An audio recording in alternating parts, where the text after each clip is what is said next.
So this has been an interesting week or so for Ubisoft and Tom Clancy fans on the internet.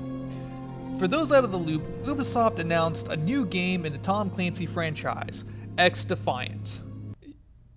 Yeah, that's an XD in the title. I'll get to that in a moment. On top of that, Ubisoft also announced that they are shutting down their mobile gacha game, Tom Clancy's Elite Squad. If you have no idea what that is, I don't blame you, because apparently it wasn't doing too well. Elite Squad is a strategy combat game where you unlock heroes and villains from across the Tom Clancy games to bolster your roster and send out squads of 5 into battle. Some battles have different requirements, say only LMG users or ops of a specific faction. The game had several campaigns, events that rotated over time, as well as PvP modes such as Guild Territory Wars and the Arena. And of course, it had microtransactions because it is 1, a free-to-play game, and 2, a gacha game. Are there any gacha games that don't have microtransactions? That'd be pretty dumb. Like, the whole point of the genre is to make money off of the chance to unlock high-tier characters, so they prey on the whales to throw money at them. Anyways, Elite Squad was not without its issues, between a dwindling player base and bugs that went unfixed. I'm looking at you, fucking ability spam. I guess it's no surprise Papa Ubi decided to cut their losses there. It probably would have been more popular if it had more anime waifus. I mean, come on, look at all the other gacha games on the market right now. It's all anime girls! You gotta tap into that weeb player base if you want them gacha gains, Ubi! But I digress. As someone who played the game, I feel a little lost. Like, what else am I gonna do while I'm sitting on the shitter?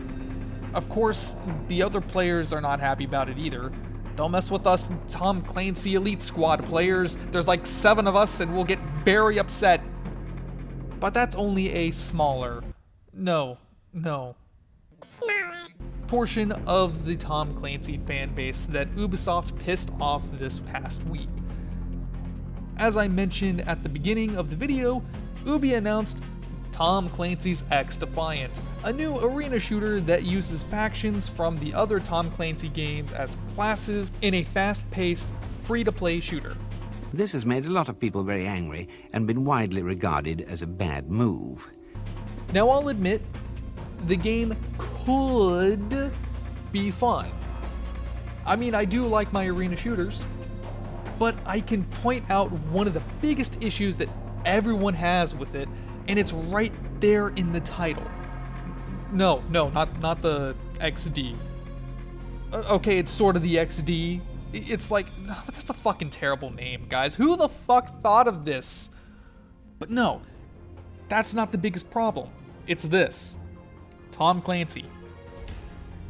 Clearly, Ubisoft either forgot who the fuck Tom Clancy was, or they just don't give a shit anymore. Tom Clancy was a novelist known for works based on military action, espionage, and thrillers that all somewhat grounded in reality. To get an idea of how much of a stickler this guy was, when Ubi pitched the idea of Splinter Cell to him, he originally rejected the idea of Sam Fisher's iconic trifocal goggles, saying that such technology doesn't exist. At least at the time. Later on, tech companies did make goggles that could do both night vision and thermal vision. But my point is the guy wanted to portray realism pretty much everywhere he could. I bring this up for one particular reason. XDefiant does not look like a Tom Clancy game. Hell, a lot of modern Tom Clancy games don't have the same feel that the man pushed for. We got wacky battlefields, high-tech drones. This shit's getting out of hand. Now, Ubi can get away with all of this without any protest from Mr. Clancy because the dude's fucking dead. What is he gonna say about it? But with every new deviation, they stray further from the man's legacy. And the more they do, the more he rolls in his grave. Shit, we could hook up a generator to him and he could power the entire state of Wyoming at this point. What Ubisoft doesn't realize is they aren't just shitting on Tom Clancy's grave, they are also shitting directly down the throats of their fans. You see, the reason why the games are so popular is because they were different from the other games of their time. Splinter Cell helped redefine the stealth game genre. Rainbow Six did the same thing for tactical FPS games, as did Ghost Recon. Hell, a lot of the early Tom Clancy games, which helped make Tom Clancy a household name alongside the novels and movies, were iconic. But where are they now? Splinter Cell has been MIA since 2013, despite Ubi shoving Sam Fisher in every game under the sun that isn't a Splinter Cell. God damn it, Ubi, just give me a fucking new Splinter Cell game, so help me God, I will hang down. Rainbow Six has been reduced to a live service multiplayer game, because Tom Clancy was known for his multiplayer and not his stories, am I right? And Ghost Recon's latest game had a shit show of a launch that pissed off a lot of the fans, new and old. You serious? By the way, did they ever fix Breakpoint? Like, I enjoyed Wildlands to a degree, but I'm afraid to jump into Breakpoint at this point because of poor reception. Anyways, the Tom Clancy name used to mean something. These games were genre defining, and now we're left with, well, XDefiant, which a lot of people online are saying looks as generic as it could be. Now I'm gonna give Ubi the benefit of the doubt here. If they renamed XDefiant, dropped Clancy's name off of it in any association like the Wolves in Third Echelon, as well as that stupid XD bullshit, like, come on guys. And of course, tune that game down to be as tight as possible, then yes, it could be a great arena shooter. But by calling it a Tom Clancy game, they have made a vast majority of Tom Clancy fans upset. Hell, if they never mentioned his name, there'd be a lot less anger all around. And sure, there still would be haters and a certain level of dislike towards the game, but every game announcement will have at least some negative feedback. But something that I'm starting to realize with Ubisoft, and it's not just a recent issue, but they talk about listening to feedback, and yet they keep doing things like this. You'd think by now that they'd learn their lesson, but they still haven't, probably because they're still making money.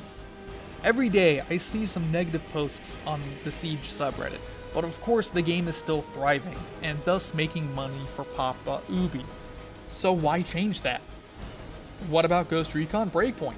Sure, that launch bombed pretty hard, and they promised to fix it, but they still made money. And yet, one thing fans have been asking for years has been a new Splinter Cell game, but we still haven't gotten one yet. And I'm not counting the VR title in development because, like most VR games, I expect it to be a glorified tech demo that'll be janky as hell.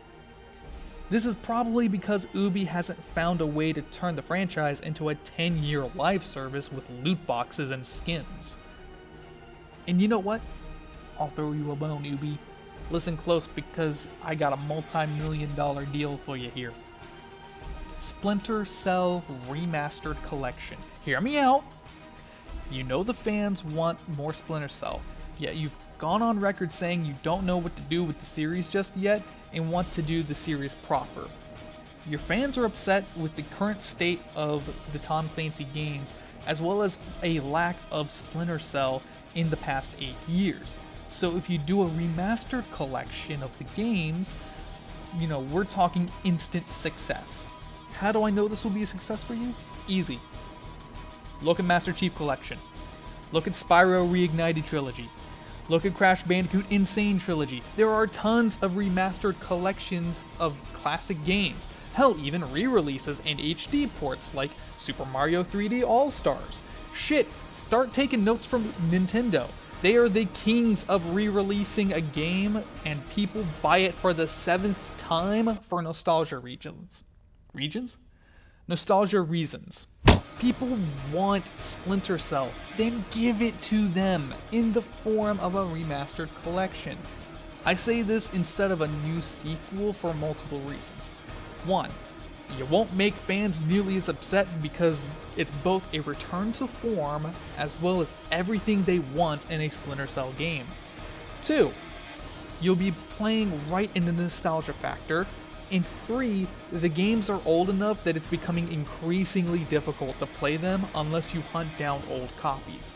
That last point does have the Xbox argument that the games are backwards compatible on the new Xbox consoles, as well as most of the games still being available on PC, minus Pandora Tomorrow. But PlayStation and Nintendo Switch owners can't play the games because they don't have backwards compatibility like that. Also, could you imagine how cool it would be to play Splinter Cell on a Switch? Now, I've already mentioned this in my last Splinter Cell rant video, but I know you didn't watch that, Ubi, just like you're not watching this. But I'll keep talking to the void, I don't give a shit! But follow me on this, not Ubi. Use the Remastered collection as both an olive branch towards the fans, as well as a test bed. If this does well, and I'm assuming it will, you can turn around and do the same for a lot of classic Tom Clancy titles. Rainbow Six, Ghost Recon, fucking Hawks if you want it, I don't care. This can also be your gauge to see how much people want Splinter Cell.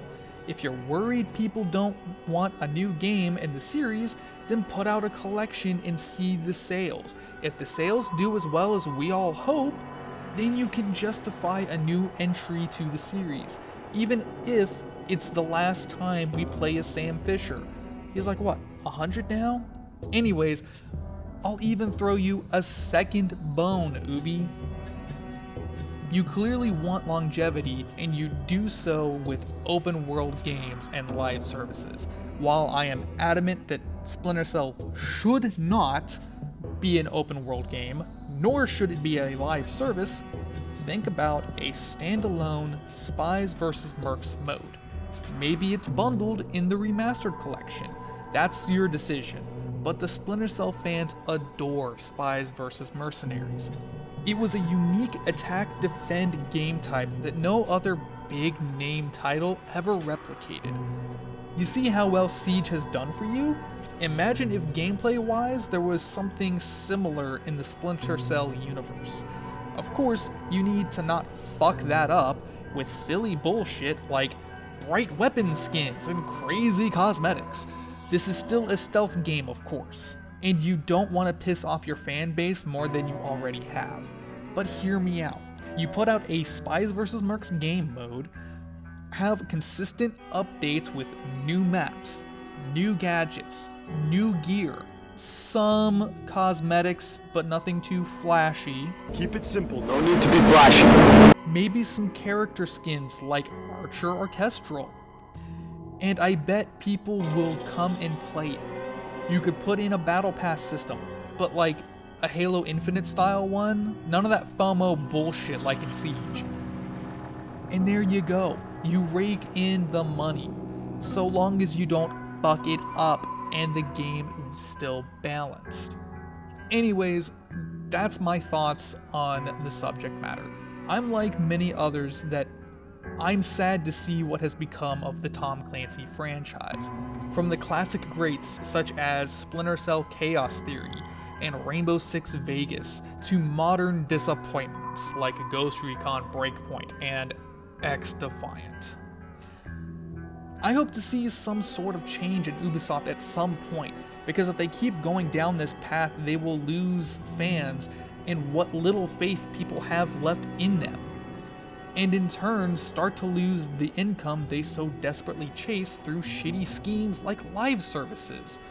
I mean, hell, as much as I play Siege, I still remember, and I'm still upset, that they scrapped Rainbow Six Patriots, a game that was going to have the full campaign and multiplayer experience. Also, they could give us a multiplayer live service that has its pros and cons. A lot of cons, to be honest. Chasing trends and dollars at the expense of your loyal fan base will turn those fans against you. and eventually you won't have nearly as much money coming in because those once loyal fans refuse to spend money on more of your shit. Thanks for watching. I know this went a little long, but I had a lot to say. I've been a fan for a long time, and I'm just as disappointed as you are in modern Ubi's missteps. I don't like asking for people to share my videos, but if you could at least generate some noise so that it is known that Ubisoft is fucking up, then maybe, just maybe, we can see some sort of change. Unlikely, but maybe. Really, this drops me off right here. Let's go, James. We're gonna go do things. Yay. Oh, I'm gonna have fun with this. I'm hitting mute with the shocker, and he doesn't know where the vent is.